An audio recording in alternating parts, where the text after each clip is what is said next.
take kids where they are. So we have to prepare teachers.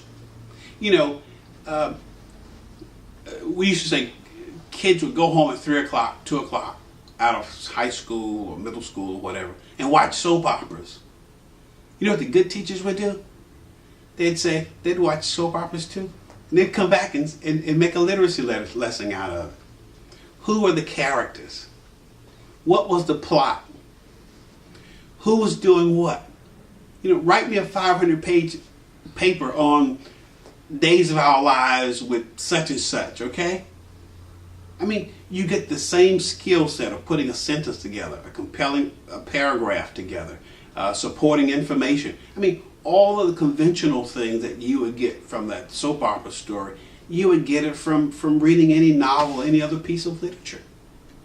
You know, so, you know, we have to make that learning experience, going back to tying your shoe, relevant. And if we are able to do that, then we can achieve those very high standards. I think oftentimes we don't believe in ourselves as a community, as a teacher, that we could help kids get to those high standards. And I think politically, when politics gets involved, we tend to lower the bar, okay? Florida, for example, lowered its bar. Okay? There are several states out there that have lowered the bar because we said, oh, you know, the kids aren't able to reach this high bar. That's not the kids' fault.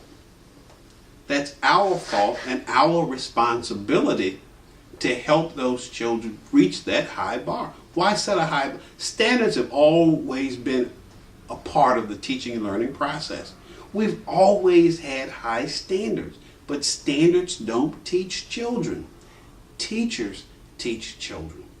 And we have to help those teachers reach those very high standards.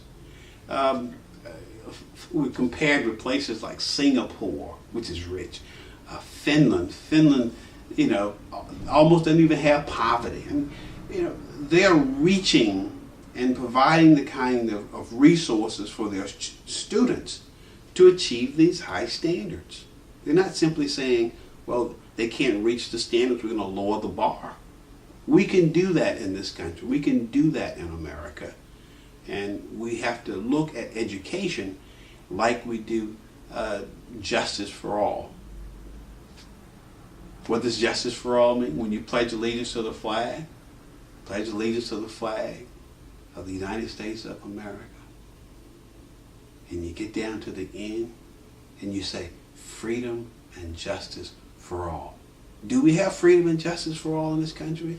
No. Does that mean we have to stop doing everything in our power to make sure there's freedom and justice for all citizens? Likewise for education. Because we're not where we need to be right now, we shouldn't bury our heads into task forces and different political games. We should simply say, okay, what do we need to do to achieve this level of learning for all of our students?